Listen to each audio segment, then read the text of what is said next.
Hey guys, with a lot of folks still really struggling with documentation, I'm going to demonstrate writing a research essay. I'm going to try to make this fairly quick because, of course, nobody wants to sit and watch a 3-hour video, but it is so important.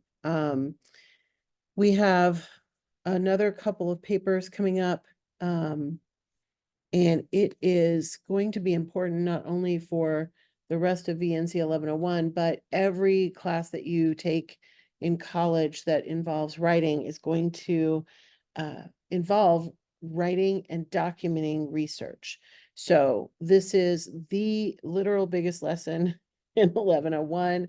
And so we're gonna get there. We're gonna get there. I promise. All right, so I'm going to open two things. We're going to have the paper itself, and I'm going to go ahead and set that up first.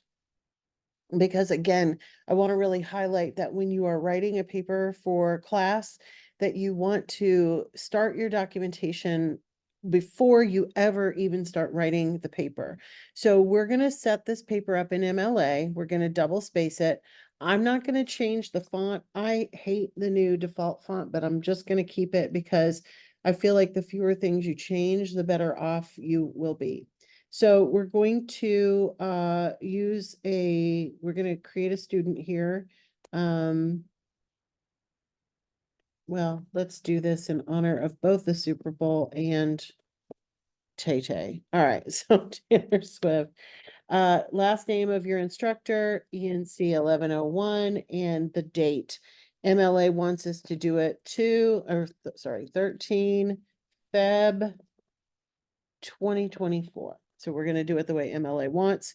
We do need to insert our page number, and we're going to put our last name, the student's last name, right next to the page number.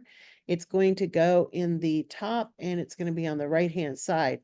Now, I am using a Mac, so yours might look a little bit different than mine, but you do want to use the insert page number first. All right, and we're going to put our last name next to the page number. All right. On the line right below the title or right below the date, we're going to center the title. Pairing two teams. We're going to do this in honor of the Super Bowl. And then we go back to the regular right-hand margin. All right, so I'm going to, actually, let's focus on two specific people. A lot of you were involved. A lot of you wanted to do movies or singers. Let's call it comparing two classics. Now, I'm not going to write an introductory paragraph, but I am going to write a thesis because I want to outline my decisions as far as my criteria and my the order that I'm going to do it. So we're going to do movies. So I'm going to put the movie titles are going to be in italics.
Okay, so by this thesis, you should be able to tell that I'm going to write about two movies.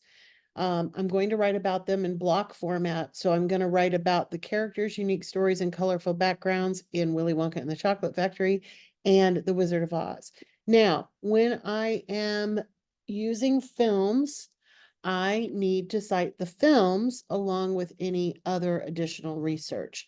So we're going to insert a page break and we're going to go ahead and create our works cited list. It's always works cited. It will be in alphabetical order eventually, and it will have a hanging indent. So I'm going to move that over. And I first need to cite a film. Now, citing a film is a little bit tricky, but it is available. The information is available. We're going to go first to the library and we're going to be looking at the library's citation information. Now, you can pull the information about the movies from the internet. In fact, we will have to because I do not have a copy of each movie right here in front of me, but we need to cite the films themselves. So we're going to go first to the oh, actually, I need to go not to the library. Well, citation help. There we go. So the page is here. We're going to use the new 9th edition citation guide. And the first thing we need to do is look at the full citation examples. So we're going to click on full citation examples. And what we are citing right now is going to be films on the internet, or if we were watching them some other way, it would just be a film. So we may need, let's see, doesn't have film by itself, but we can adapt it. So I'm just going to click on films on the internet. So you'll notice when you're using the guide that it's going to tell you what the different pieces are. And the last video I posted is very much like that. So what's interesting here is that the film is going to be first. The title of the film is going to be first, the director, and then the date. So if we are not watching it online, that's where it will end, is right there. Okay, so that's what we're going to do. We're going to assume that I'm watching this off of my own version or off of the television, something I'm seeing in a theater or whatever. So I need to know the years and the directors for the two movies. IMDb is the best place, of course, to get that kind of information. So we're gonna put Willy Wonka and it'll come up. It's 1971, but I can't remember who the director is. The director is Mel Stewart. Okay, so on the works cited, it's going to be Willy, gosh, I can't spell today, and the Chocolate Factory.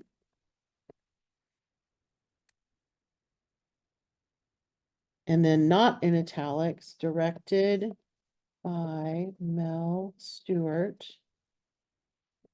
Period, 1971. Now, in older versions, I think we also had to have the studio that produced it, but we're using the most up to date. So that's what it said to do. That's what we're doing. If we did watch it on TV or on the internet, then we would put that information as well. But for us, that's going to be what we're going to use. Let's also then get the information for Wizard of Oz. Director is Victor Fleming and King Vidor. Okay, so Wizard of Oz, and it automatically turned back to italics, which is a good and a bad thing. The Wizard of Oz, I think, is the real title. Maybe not. We're gonna look. Italics, directed by Victor Fleming and King Vidor. Notice that the names are not last name, first name, because we are not at the beginning. So if these were authors, of course, we would have last name, comma, first name, and it was 1939, period. Let me double check and see whether it has a V in front of it. It does. Okay, so The Wizard of Oz. All right, so those are the films. Now, we're also, of course, going to need some other research. So we're going to go back to the library information. going to the library, and we're gonna put in, I'm gonna put the word characters and Willy Wonka. You can be very targeted with things that may have a lot of information. This, of course, is not necessarily going to give us everything that we need, but this is going to pull up some things that we have. Here's the 10 best Roald Dahl characters. That article might be useful. Where was the other one that looked like it might be interesting? This one's just a Willy Wonka article. I'm going to look at this and see what it has, if it's something we could use.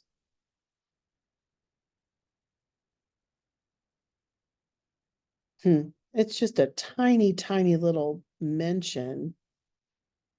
But you know what? I'm going to use it mostly because I just want to pull something that I can use fairly quickly. So we're going to highlight the citation and we're going to add it. This does not go in italics first. We're going to add it to our citation page, and we're going to put a space in there so that it doesn't do that crazy weird thing. Okay, so now we have a few sources. Let's get one more. The other thing I want to do is I'm gonna copy this and I'm going to make a notes file. So we're just gonna open a new document, and I don't think you can see it, but because I haven't shared it yet. But all I did was paste the information in there. Let me add it to the share so you can see.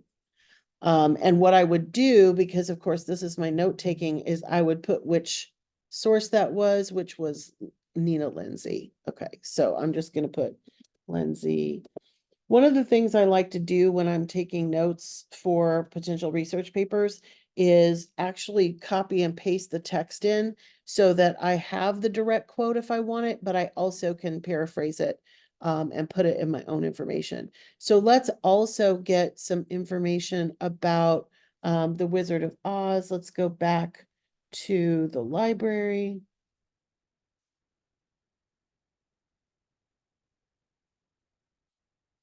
I want to go to the real library page. Where'd it go? Here it is. Okay. So we're going to go back. There we go. And let's do color and Wizard of Oz.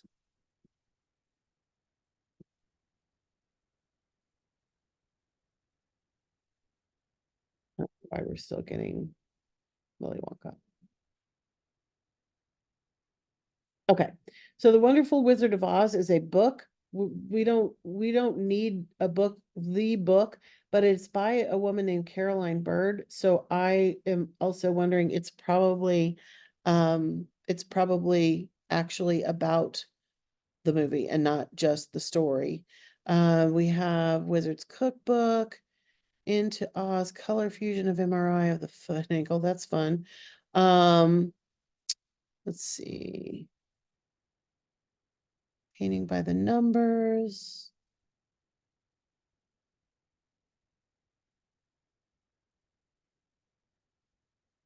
Let's look at this one.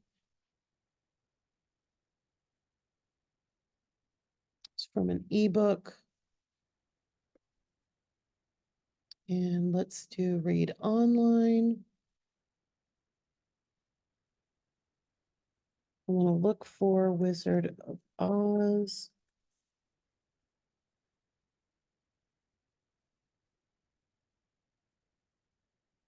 Looks like we have some hits here.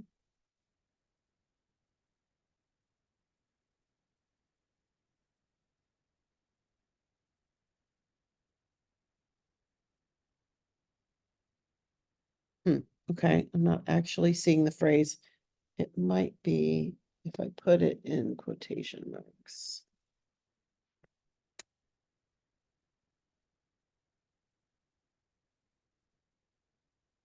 There we go. Okay, so let's take this, and one of the things that's interesting about this book is what we're dealing with here is an anthology. If you are on a chapter like this and you see that the author's name is not the same as what we saw on the overall, we are going to be citing a work from an anthology, which is a little bit different from just citing a book. So first, we're going to get the citation for the book itself.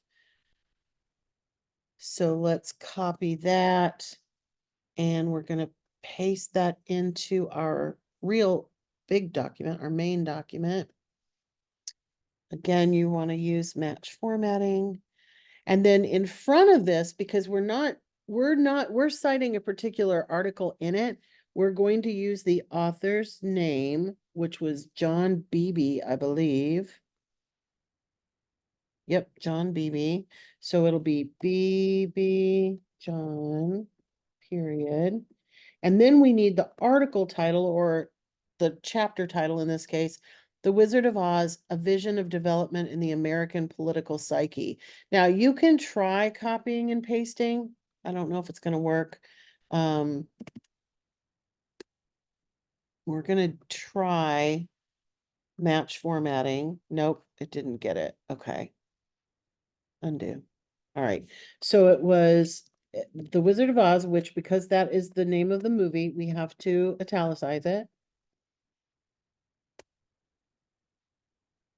Unitalics, colon, and then the subtitle was A Vision of Development in the American Political Psyche. A vision of development in the American political psyche.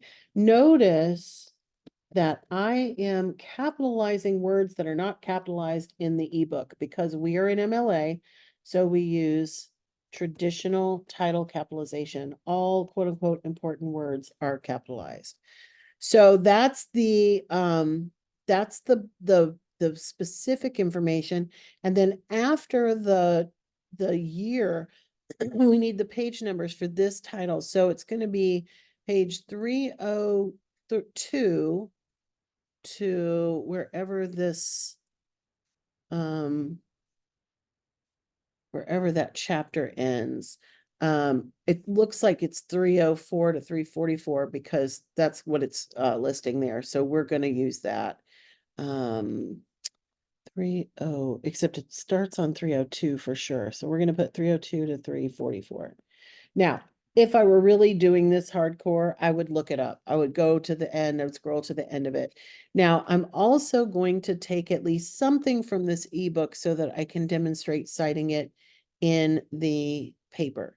So we're going to, this is BB, and we're going to copy, I'm worried that these are not sharing. Let's make sure oh, no, okay.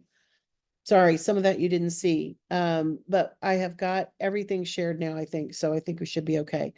So maybe? Yeah. So we're going to take, some information here, and put it in our notes.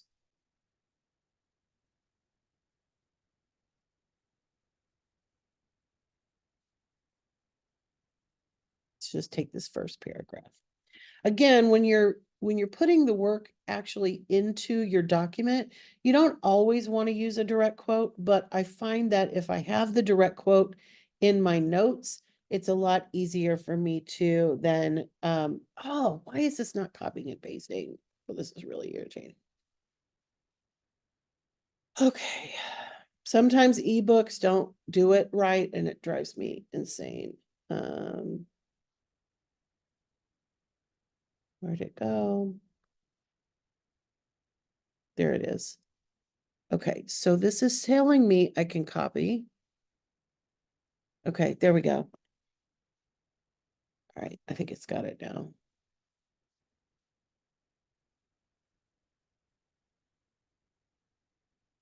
There we go. All right, so we just had to Oh, look, it even gave us our citation again.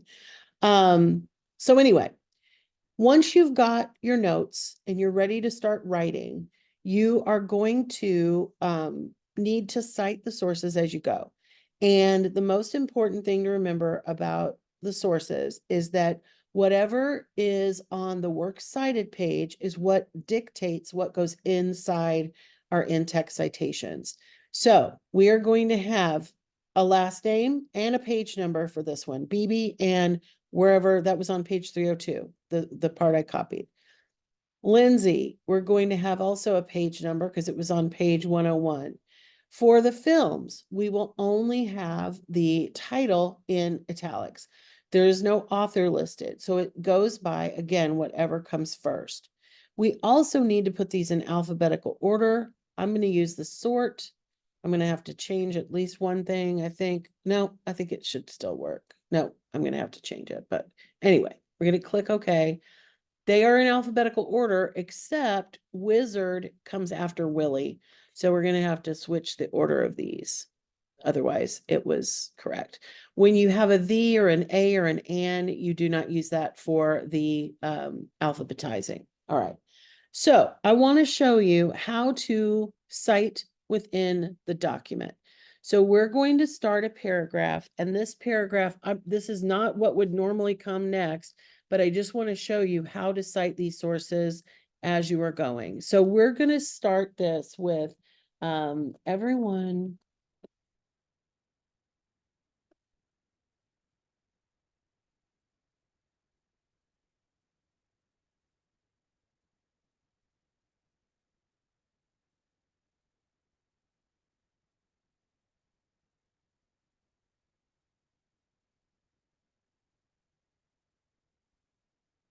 Ah,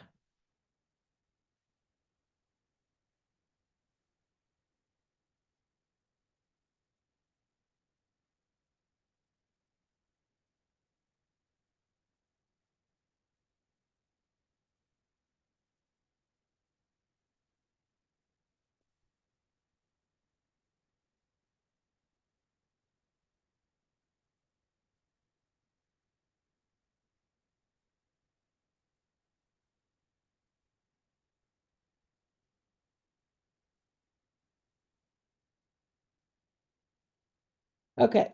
So what I have done here is I have essentially paraphrased something that actually happens in the film.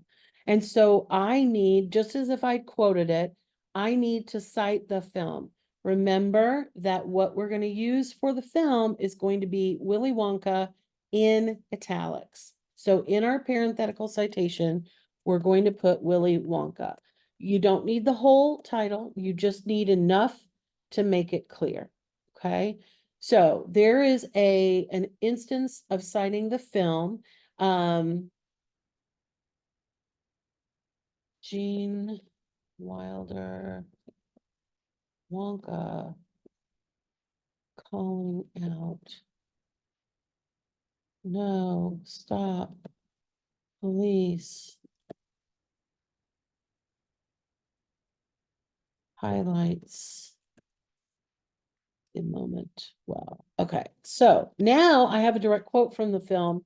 Same thing. I need to cite it. Willy Wonka.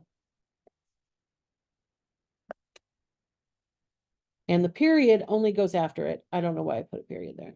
I was just typing. All right. So let's incorporate then something from the secondary source that we have used. And this was by Nina Lindsay from the Hornbook magazine. And again, it was a very, very tiny little thing, but we're going to, so we can have something in there cited for her.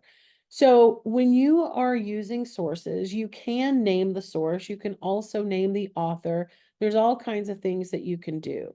If I use her name in introducing this information, I'm only going to need the page number. If I don't use her name, if I use anything else, so if I say the Hornbook magazine says blah, blah, blah, blah, blah, I'm going to put in my parenthetical citation, Lindsay and 101. So let's say,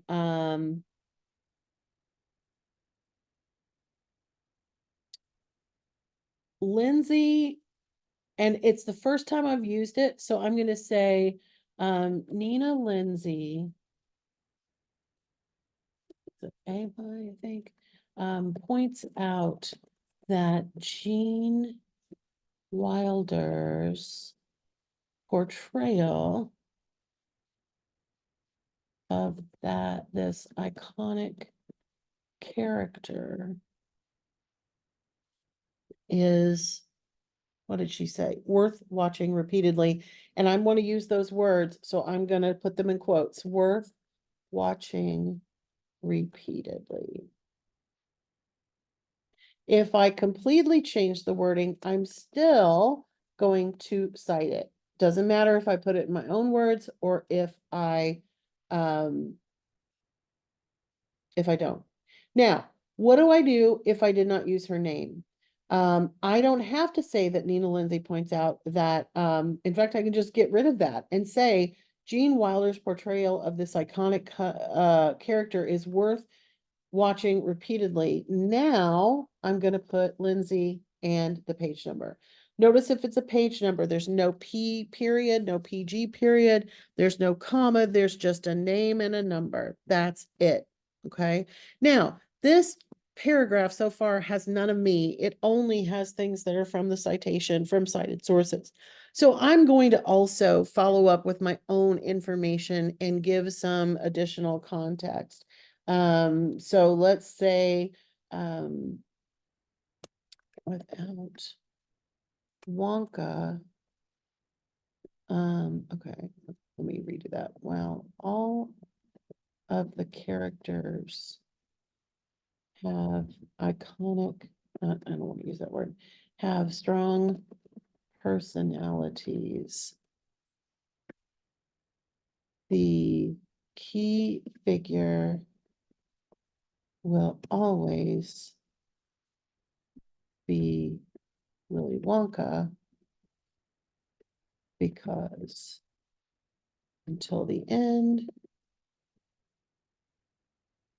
it is very much his factory, his rules. Okay, so there's a paragraph. Oops.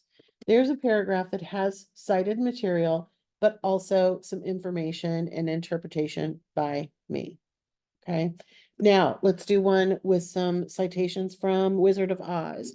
So, one of the biggest moments in the Wizard of Oz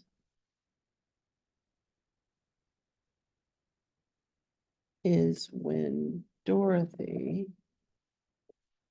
emerges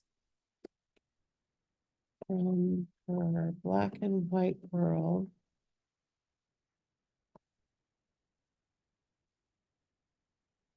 into the blinding color of Munchkinland. Now, I am again telling about something that actually happens in the film. So I'm going to cite the film. In this particular case, we're just going to use the wizard. We don't have to use the whole thing. Some places you would see people say, oh, just use the word wizard, and that's fine. I just always like to use the first word or two words, depending, to get as much as possible. Okay, so same thing happens as we develop this. We would talk about the film ourselves. We would interpret the film ourselves. We would also add research from our secondary sources. So let me add some of my own interpretation here. The switch to color is clearly an indication symbol of the dream world versus of us versus the drab everyday existence in Kansas. So that's just my interpretation. It's not cited. All right, so let me get something from this The Wizard of Oz, 1998 color musical starring presence of the American psyche has the quality of a recurrent dream that nearly everyone knows. It's about a little farm girl, Dorothy. Da, da, da, da. She meets along the yellow brick road. She must persuade the country's ruling wizard to develop a way for her to return home. In the course of these adventures, Dorothy kills two wicked witches and secures. Okay, so let's say this is one of the ideas that they're getting across here is just the the background and the history of it. We have some of the key characters who are playing the key characters as well. So let's include something along those lines. Key performances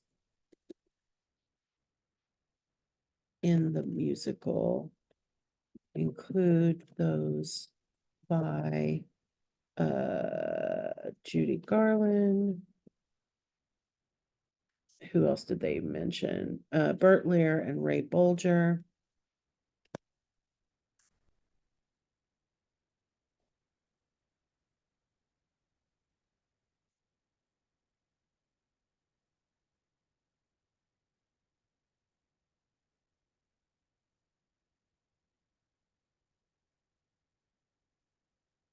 And the film serves as, and we're going to use this phrasing, so this will be a direct quote. Holds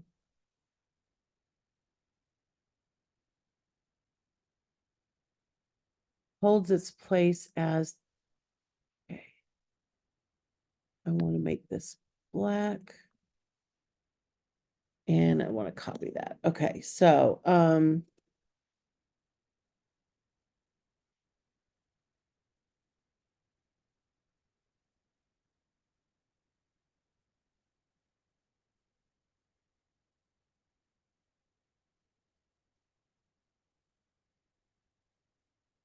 okay, let's get rid of within.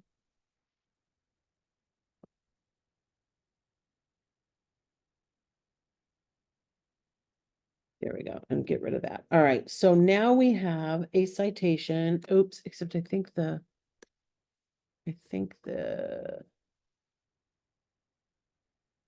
size and font change. So let's fix that. Okay, there we go. All right. And then we need a citation. This is going to be BB and page, whatever it was, 302. Yeah, 302.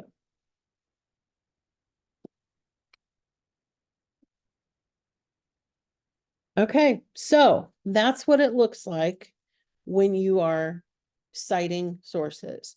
Every piece of information that comes from a source other than your own interpretation needs to have citations. So you will almost always have more than one, but at least one citation in every body paragraph of the essay as you are writing it. Do not wait until you are completely done to go back and try to add citations. Now, some of you are having to do that with the comparison contrast because you're needing to add those citations in. But when you are for real writing papers, do the citations as you go. Create the works cited page before you do anything else, and then follow up. And as you are writing, put those citations in. I know it will take longer to do it that way, but you will automatically do better on your papers because you will not forget to go back and cite things. Use the resources in the library materials to create citations for things, especially if you're getting sources directly from the library. You should be able to copy and paste the MLA citations. Pay special attention to capitalizing things. Pay special attention to what titles get quotation marks and what titles get italics. Follow those rules all the time in every place that you use those titles, and set your papers up using the standard basic MLA format.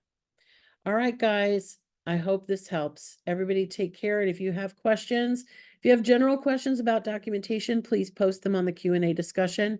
And if you have questions about your own individual grade or something that you did on a paper, send me a message in the inbox. Thanks, everybody. Have a great day.